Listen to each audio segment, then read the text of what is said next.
my reading list. So manifestation, it's having a moment. This one in particular has been on the bestseller charts for a while. I mean, it's one of those books that looks great on your bedside table, but is it any good for your career? For the length is okay, good to know. So yes, Manifestation by Roxy Nafousi is the one that is kind of making waves at the moment. And so I was like, I read that one and then I deep dived into a few other ones. And this is the one that I liked the most, actually, Make It Happen. I found this one the most practical.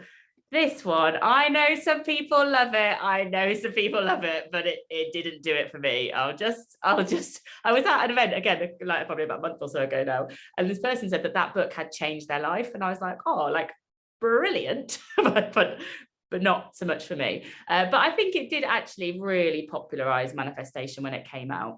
But it's very, I don't know, old school quotables. This also, I actually haven't read this one, but I have had a lot of people recommend it as another very practical, grounded perspective on it. So this one is one that sort of I didn't quite make it to when I was reading it. What I wanted to know from you is what's your starting point? Let me make this anonymous so that you can all anonymously vote on this. What do we think? Do we think as a group manifestation is a bunch of nonsense, it's hocus pocus, or it makes sense and it's something we should focus on? Let me know. People that are new and are like, what is this part star thing going on? Top of your screen, view options, annotate, stamp, star. So I'll say it again and it'll get typed in the chat in a second, but it's view options, annotate, stamp and star. So cursor all over that. Let us know whether you think it makes sense or it's nonsense. People that are in the middle, either that's an error, in which case it's fine, or otherwise you are on the fence and I really want to push you to stick your star or your tick or your dot in either nonsense or make sense. Gone for the middle. Eliza, like, honestly though, what do you really think? Not sure where I sit. Maybe because you listened to the podcast, maybe you started in nonsense and you were like, maybe Helen's just about convinced me that this could be helpful. Ting, I agree, and that is what we're going to talk about, that it's only aspiration plus action is what we impaled on the fence. Well, Tanya, let's see where we get you at the end of it. I'm going to talk through where we got to in the podcast, and then you can decide whether I've swung you either way. I am in the it sort of makes sense camp, so I feel like I might have failed to influence you if you're still on the fence by the or the end of it. So the kind of definition of it that I feel most comfortable with is this one, that manifesting is not a massive spiritual undertaking. It is a little shift in perspective and energy expenditure. I like this definition because I think that the side of manifesting that definitely doesn't sit very well with Sarah, and I'm also not that keen on, is that you just imagine this amazing things that are going to happen to you and poof, your life is done. That there's just like this like happy wishful thinking, I suppose. Wishful thinking creates your reality. And I'm not down with that, because I think that you could end up disillusioning people and being quite disappointed with your life if you just wish for things. So I quite like this one, that it is a shift in perspective. So it is about thinking differently, but it is also about kind of that your energy, where you put your effort and your energy. It's the thinking and the acting together that sort of manifest the opportunities for you. And what I wanted to share with you and talk through and get your opinion on is the equation that we got to. Well, Sarah got to it actually in the podcast. So I started out with this really long equation, which if you've listened to the podcast, you'll know it was like thoughts plus feelings plus energy plus action plus adaptability equal, like it was long.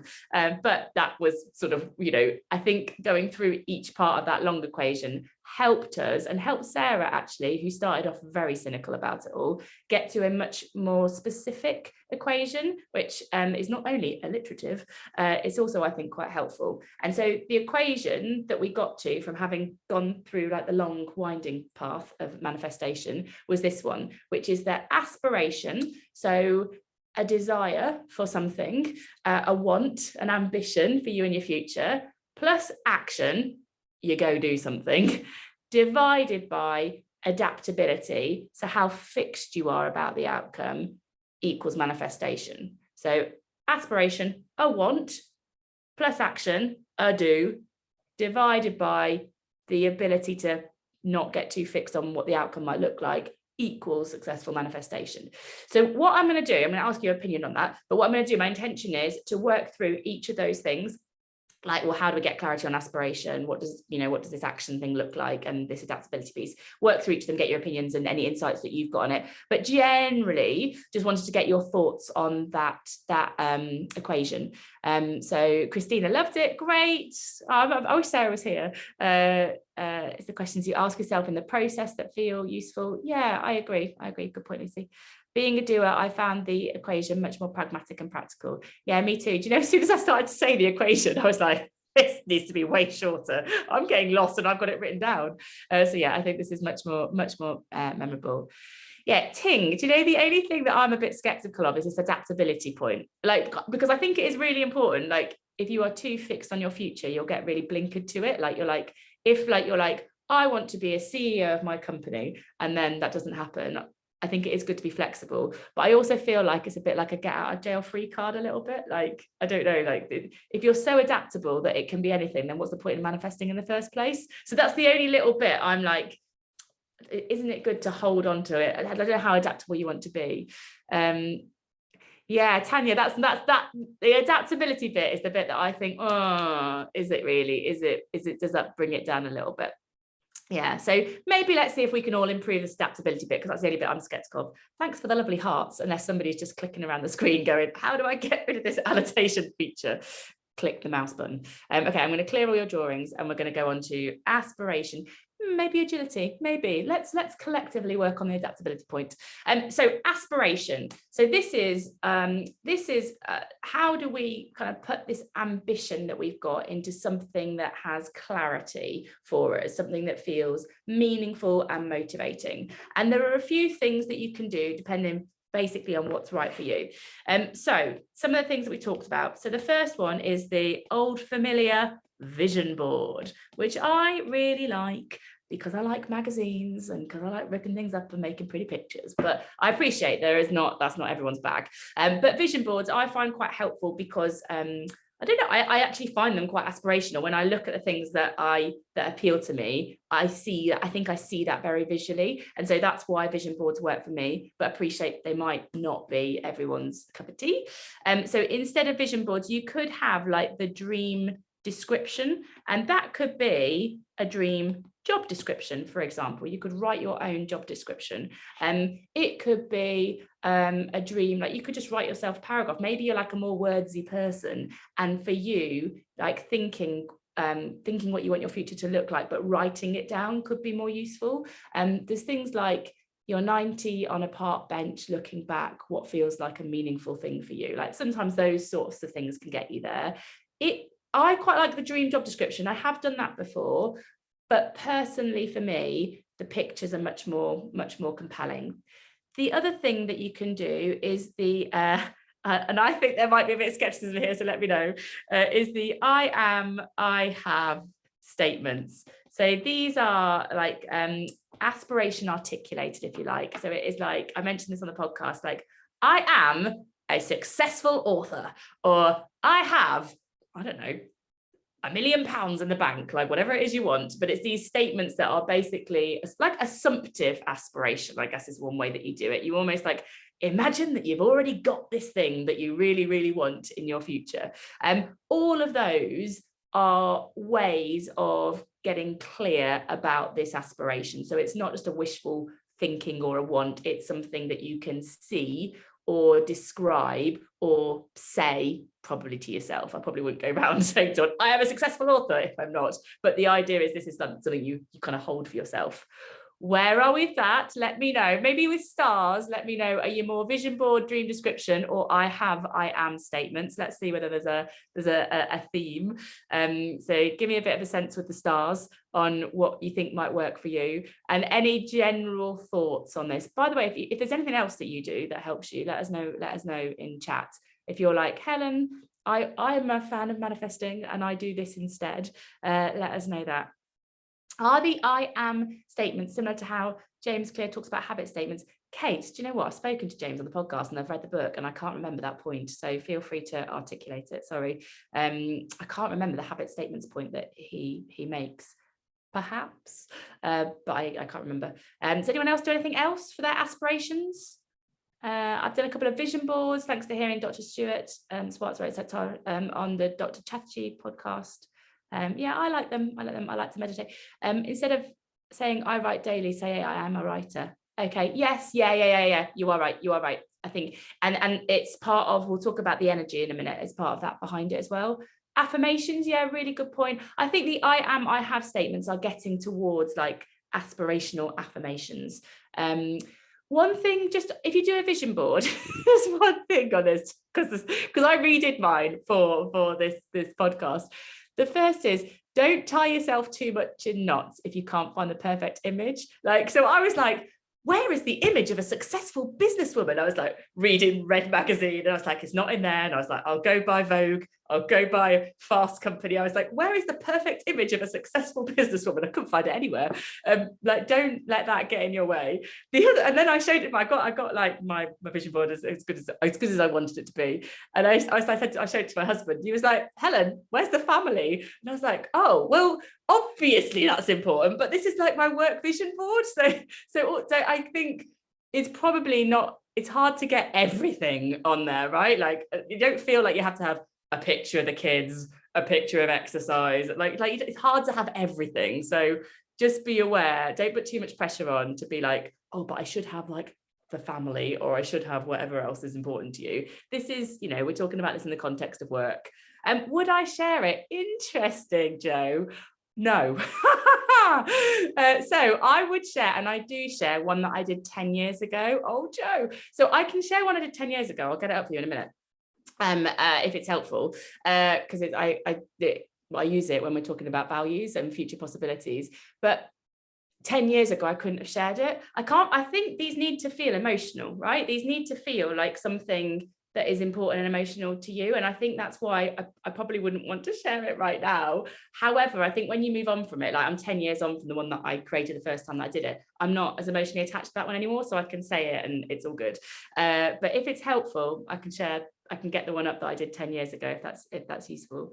Yeah, oh my gosh, Reg. So yeah, Bianca and Byron are like very, very good. We'll talk about them with action now, actually. I'll bring in, because they are brilliant at putting aspiration into action. Thank you for that reminder. Let's move on to action then. So the two things around action. So you've got your aspiration. Let me know if you want me to share that vision board from 10 years ago, and I'll find it in a second for you.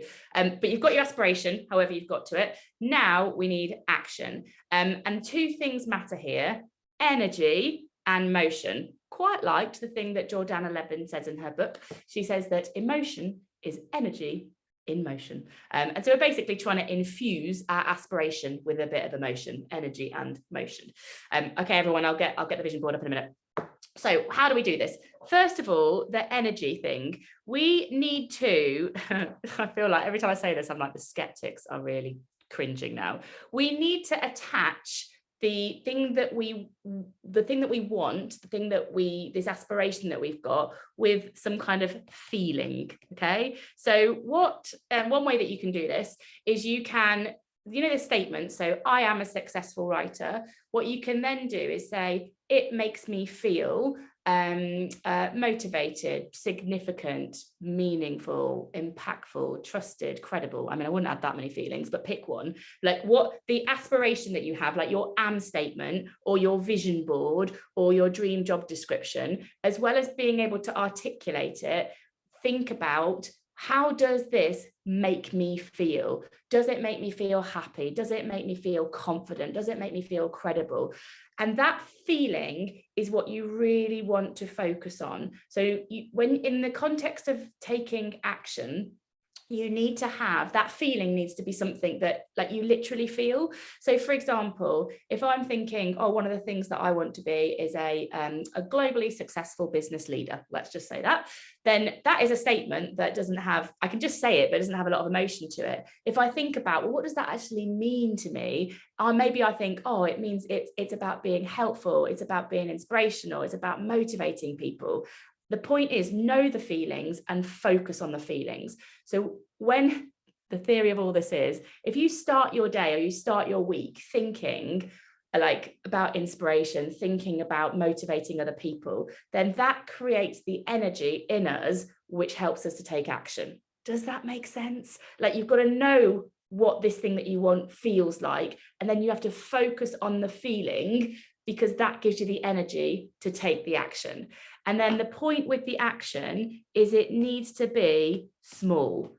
So it doesn't need to be, and now I'm going to write my 60,000 word book.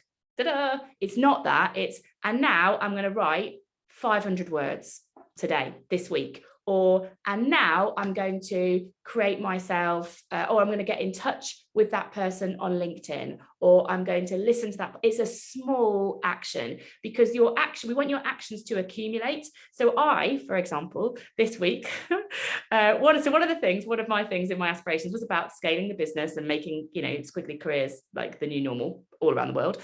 And part of that was, okay, I need a dashboard. I was like, an action that I need is I need a dashboard so that I can see this thing growing. And so on Monday morning, I was like, right, I'm going to take a small action. I'm going to create that dashboard. And so I don't think I would have created that dashboard on Monday morning, which I'm talking to Sarah about tomorrow. I'm sure she's going to be very excited about that. But I don't think I would have taken that action on Monday morning if I hadn't gone through this process. If I hadn't gone, what is it that I really want? Aspiration. How does that feel? Motivating, significant, meaningful. What do I need to do this week to put that feeling in motion? I'm going to create a dashboard because that makes me feel like I'm doing this. So I hope that sort of makes sense as a way of doing it. Feel the feeling. The point that Reg mentioned about Bianca and Byron, the brilliant Bianca and Byron, they were talking about, on the podcast that we did with them, they were talking about the importance of like success to them. It's success is sort of part of their life. It's what they want for themselves. It's they help other people. They mentor other people to do this. And they talked about, I think it was wanting a new car. And so their aspiration was quite materialistic. It was a car that they wanted, but they were also doing this sort of bring this concept to life. And they said, think about the thing that you want. I want this car. Think about how it makes you feel. I feel whatever, I don't know, successful, happy, whatever the feelings are. And then action, they said, go put your hands on the wheel. But like literally for them, they went to the car garage and they did a test drive. They were like, the closer you can get to it, the better. So when you think about these actions that you take, like, for example, I don't know, if you want to move to a different place, go and get an Airbnb in that city, for example. That would be what Bianca and Byron would say. Go do something tangible that makes you literally feel that this thing is within reach, because you can touch this thing. I was also thinking I might, the dashboard thing, I was thinking, oh, maybe I'll create myself. Have you heard of the Jim Carrey check thing that he did? I can see Leon. I mean, again, potentially a bit cringeworthy, but I think he wrote himself this check for like £1 million or something, like fake check. But I was thinking, or maybe I'll create myself a fake dashboard that has like, this many people trained and in this many countries and this many people. And so I have the one that I'm at today, and then I have the one that I want to get to by like whatever year, 2025 is the target. Bring it as close as you can. So where are we, everybody? I'm going to find really quickly, I'm going to find my vision board for you. Let me know where you are. Are we skeptical? Are we convinced? I'm going to find, let me just find the thing for you. Possibilities and progression. Will it be here? Look, I found it. So this is my vision board from 10-ish years ago, probably slightly more than 10 years ago now. And I shared this with someone this week. That's why it's in my mind. And they were like, what are the wellies? Like, how are the wellies in any way helping you with your vision?